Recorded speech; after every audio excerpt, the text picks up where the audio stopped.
call the meeting to order. Rise for the Pledge of Allegiance. Pledge allegiance to the flag of the United States of America and to the republic for which it stands, one nation, under God, indivisible, with liberty and justice for all. Last meeting of 2024. Some fun. First item on the agenda is the approval of the regular session from November. I move to approve the minutes of the previous meeting. I'll second. Thank you, Jeff. Thank you, Kathleen. Any discussion on those minutes? Nope. All in favor? Excuse me. Thank you. The minutes for the work session from last week. I'll make a motion to approve. Thanks, David. Jackie, any conversation on those? Nope. All right. Vote. All in favor? Thank you. Joint advisory committees. Rec did not have a meeting. Well, basically, we got Lakes because Dolph didn't have a meeting. We had Lakes. They combined their November and December meeting, and here's the recap. The drawdown on Lake Norwood is underway. I checked with Rick earlier today, and they are 6 feet down. They want to go a little bit more because they want to be able to do some ramp work at the very end of the ramp. Full shocking results yielded nothing noteworthy. That's the electrofishing. Too many small bass and a shortage of panfish. A more comprehensive presentation will be available later. POA board has approved the budget with approximately 60,000 threadfin shad for Loch Lomond in the spring. Continued efforts being made to reestablish native aquatic vegetation, which will be using the Arkansas Cube. There was actually an article in the Weekly Vista about that earlier this week. And grass carp raffle will be conducted in the spring. Everyone harvesting a grass carp and show a carcass will get a raffle ticket, and we'll determine what it is. It's just to encourage. We need to thin out the grass carp population. And last, catfish stocking from the aquaculture ponds occurred this past week. Was the shocking just on Norwood, or do they do all lakes? Shockingly, I do not Shockingly, know. You're here all week. Thanks, Tom. Financials, that's out. Are you going to do them? Yep, I'm going to do them. Just a reminder for November and December, we give a partial update because the meetings occur earlier in the month, and we always ask for your patience as we go into January when you're looking for the previous month, because that's the end of the year and so forth. But you'll see that we have a lot of good results for the month of November. Revenue for the month was up by $251,000 overall for the consolidated, and year-to-date up $1.6 million. For the POA for the month of November, up $62,000, and for the year up $900,000, and for water, $190,000 for the month and $674,000 for the year. So just a strong month revenue-wise. Of course, this is only part of the equation. You don't have expenses or payroll in there, but at least a good indicator on revenue. And you can see how each of them did compared to budget. You see that water did very well, and water connections and so forth, F&B over budget. Green fees are up. We just got a report today from Daryl. Looks like we're going to end the year at about 216,000 rounds. That compares to 203 last year. So a nice increase. So, and that is the brief revenue report for the month. Huh?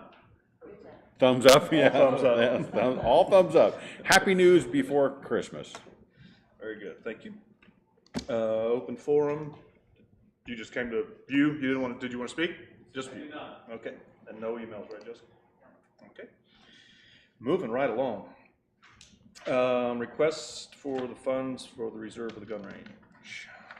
So if you recall that earlier this year, or actually it's into last year now, we had the emergency project of the gun range. At the time that we got approval from the board, because we're doing it in-house, we didn't know the exact amount. You know, if we had another company do it for us, we would have had a bid, but since we did it in-house, and we had to learn as we go along. So at that time, we talked about using funds from the POA reserve for this, but we didn't nail that down. And so now that we're approaching the completion of the project, we should be opening the range middle of February, if all goes well, weather, everything. So we're asking for a transfer from the POA reserve for $300,000. At the end of this year, we anticipate we will be, even with this deduction, we'll be at $974,000 in our POA reserve. Thank you. I would make a motion authorizing the transfer of $300,000 from the POA reserve for the renovation of the gun range. Thank you, David. Jerry? We've talked about this quite a bit. Any further discussion on that? Sandy? I don't know that any of us ever asked it. Is that what it ended up costing, was $300,000? We don't have all the bills in yet. It'll probably be 300, maybe a little bit more than that, but we don't have all the bills in yet. But we're only going to ask for the $300,000. We're not going to true up at the end of it. It's looking good out there for sure. Yeah. I agree. I'd just say to Jason's comment, the newsletters are showing nice pictures of that if the members want to look at that for the progress instead of driving out there, that it looks great. Yeah, our marketing team's doing a good job. The drone footage and taking pictures, keeping the membership informed. That and at the Tainted Creek, they're doing a great job. Is that the drone coverage we're getting at 3 a.m. in the morning? Too soon, JP, too soon. Any further discussion? All right, let's go to a vote. All in favor of authorizing the transfer of $300 from the reserve to the gun, 300,000, sorry, $300, sure. 300,000 from the reserve to the gun range, in favor, aye. No opposed, 9-0, thank you. The next one is we're seeking a waiver for the tennis court project. Anytime a project goes over budget more than 10%, we are required, it's a check and balance, so we're required by our audit firm to get a waiver. The tennis court project came in at $25,955 compared to a budget of $22,500. As I indicated last week, the main reason for that is when you have the project, we go to budget almost a year before the project actually occurs, so it's very hard to estimate. We try and build in a contingency, but that doesn't always work, so we are asking for a waiver. All right, I move that we authorize a waiver for the tennis court resurfacing capital project, which cost $25,955 compared to the budget of $22,500. thank you, Jeff. I'll second. JB, thank you. Any further discussion on this project? No? All in favor? The last project, this last item is an addition. It was not covered at the work session. It is timely, so we're trying to move forward on this.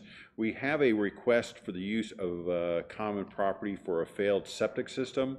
The septic system is at 26 Colton Drive, and they are seeking to traverse over common property to get to a neighboring lot and put the septic system on there. Originally, I'd informed the board that Mike Taggart was going to be here. He failed to remember or was reminded by his spouse that it is his son's birthday. So he begged forgiveness and is not here. So Doug is 100% up to speed on this. So if you have any very specific questions that I am unable to answer. So this has been through the whole process, the pages and pages and pages of red tape, been Yeah. through all that. It's a very long process, as you know, to Yeah. get through all of that and make sure that they've tried everything they can to fix the system first, and if all else fails, then they finally come to the POA. But they have to demonstrate, and we document all of those steps that they have to take to get permission, to seek permission from the POA. Yeah, it's not just the POA. It's the Department of Exactly. Health. Yeah. and They In the go- city. Okay, and the normal fees apply. Correct. That's correct. And And just, there's a new ad. we added, so we created a checklist 4 or 5 years ago, really to standardize the entire process. And so you see in your board packet, and for those at home, if you go onto the board packet, you can see the checklist. And so it's very comprehensive. We most recently added an item is, if the work is not completed with 1 year, the application will be terminated and the fees will be forfeited. A new application will be required, and application fees paid for reconsideration. What we had found is a handful, literally like 2 or 3, had received approval, and then nobody did anything. And we're like, what's going on? Why you came to us asking for our assistance, and you told us that you needed this to be done right away, and nothing. So we added that clause just to cover that instance. Could we go to page, what it says page 12 on here, the checklist, it looks like, what the POA requires. Mm-hmm. And there are check marks in the top, but the one that says approval of the board of directors, the homeowner must attend the board meeting. Are you by any chance the homeowner? No, he's not. Oh. So normally, in a situation, is one would hope that they would be able to come to maybe the GM meeting or the work session, and Okay. we'd invite them there. But because of the time frame, Okay, if we don't, and the board has, it's their decision whether to approve or not. If we don't approve today, then yeah, it's over a month beforehand. And keep in mind, they've been dealing with this situation, and it's the same thing for every application that we get. They've been dealing with this situation for multiple months. Just to get in front of us is, yeah. how long, you guess? Yeah, it's 4 to 6 months because they have to go out and get a new design representative. They have to, design a new septic system. So it's a very lengthy process. Yeah. So we're just trying to, work with the property owner and move it forward. If you feel uncomfortable in any way and you want to delay, we can have them come out next month. I don't think they're going to tell you anything different from what we can tell you tonight. Well, I just wondered, the checklist is there and it's I not agree. checked. We're just trying to be, I agree with you. we're just trying to be good stewards and Yeah. try and move it along to help them because they're in a bad situation. If you read the documentation, they Yeah. had to live in a hotel for a little while and so forth. So that's a challenging situation. And just from looking at the aerial view, Yeah, we're not destroying No. common property. No. We're literally running a a line very across it. simple little crossway. It's about a 25 foot stretch. We asked them to avoid trees so there's no damage to foliage. It goes underground. The negative impact to the POA is minimal. Well, and Jeff, you brought that, I was gonna say, to explain traversing is not putting a whole leach field out, it's literally a pipe connecting to about the next property over, right? Yeah. Yeah. Right behind them, right? Right behind them, which is, they're very fortunate. If you looked at the overhead map, they're in a little island, and if someone else in that island has a failure, Yeah, oh boy. This was a new construction, newer Yeah, construction? it sounds like Why they did were. it fail? I see here they've tried all sorts of things to fix it, but surely a perk test was done originally. The health department wouldn't have let them build without it. right. Yeah, that's right. It's a 1.5 years old, the house is, and so for it to fail that quickly is very, very, very uncommon. they've never really been able to pinpoint how it failed. You know, it was, like you said, designed by a licensed designer and installed by a licensed installer. So you presume that they have done it according to how, you know, their licensing requirements. But if you also look at the contours, the lot that they're on is pretty flat. So sometimes when you see those, and again, the design representative would take that into consideration, you know, the steepness of the lot, but, you know, it's just conjecture at this point how it failed.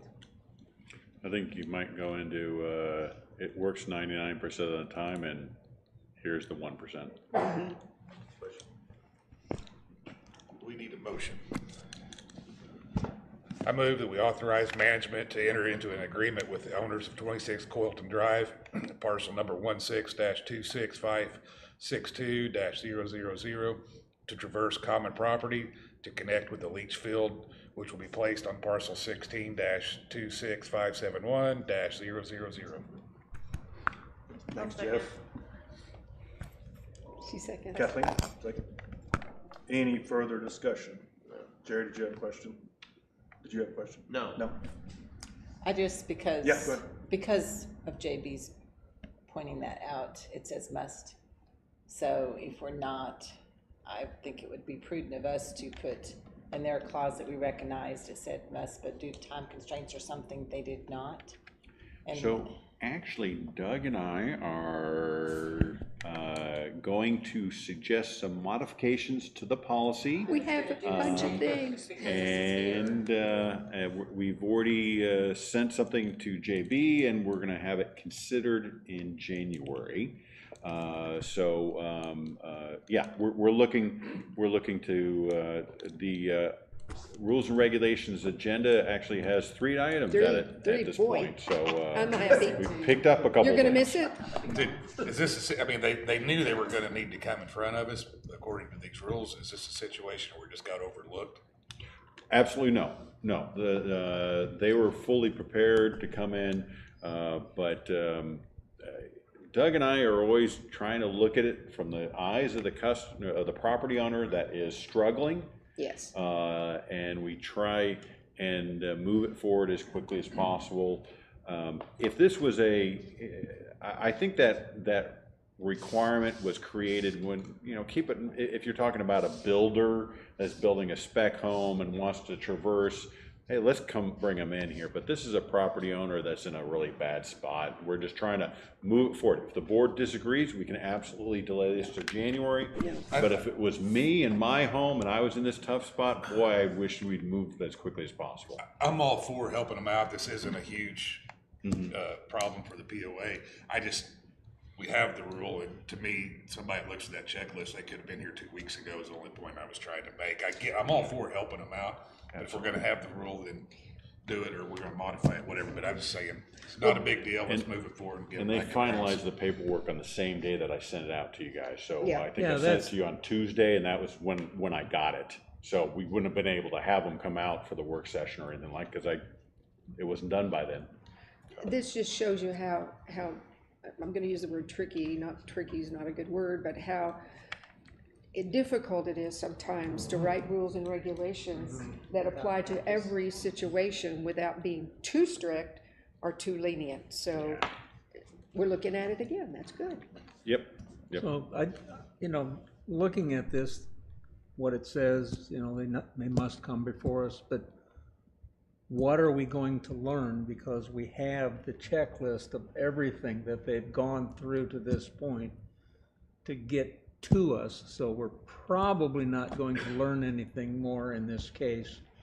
And, if you and Doug are working on tweaking to take this into account, that's good. I think we go ahead and I don't think there's any reason why this one wouldn't fly or wouldn't go through, So, point of information, do we need to amend that we're waiving that requirement for this? Is that critical, or? It's not a part of, that's part of our internal policy. So Okay. It's not a part of the policy that's been All right, approved by the and board. instead of saying must or shall, we say the board may require or something? And it's a checklist that we've used internally procedurally. It's not a policy that you're waiving a requirement for. It's just an internal. So it's not making the POA at risk for anything? It's not. It's just to help us cross our Correct.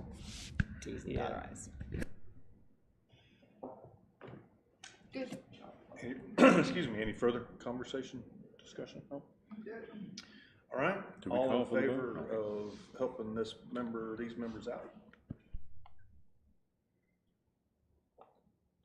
Thank you. Wow, that's it. That was quick. That's all I got. Merry Christmas to everybody. All right, spend more time on announcements. Here we go. End of January 2025. Lakes JAC meeting is Wednesday, January 8th at 2 here in the boardroom and live stream. Rules and reg, but JB's happy to have 3 topics to discuss. January 9th, 1:30 at the boardroom and live stream. Board of Directors General Meeting, which is a closed meeting, is 2:30 on January 9th. Recreation JAC Monday, January 13th at 4 here in the boardroom and live stream. The Board of Directors work session is Thursday, January 16th at 9 a.m. here in the boardroom and live stream. Board candidate informational meeting. We had one already, right? This is the second? We had one yesterday. Perfect. And we'll have one in January and one additional one in January, one additional one in February, for a total of 3. Perfect. That's January 21st at 4 in the boardroom. This is designed to provide a better understanding of the board members, board and its responsibilities.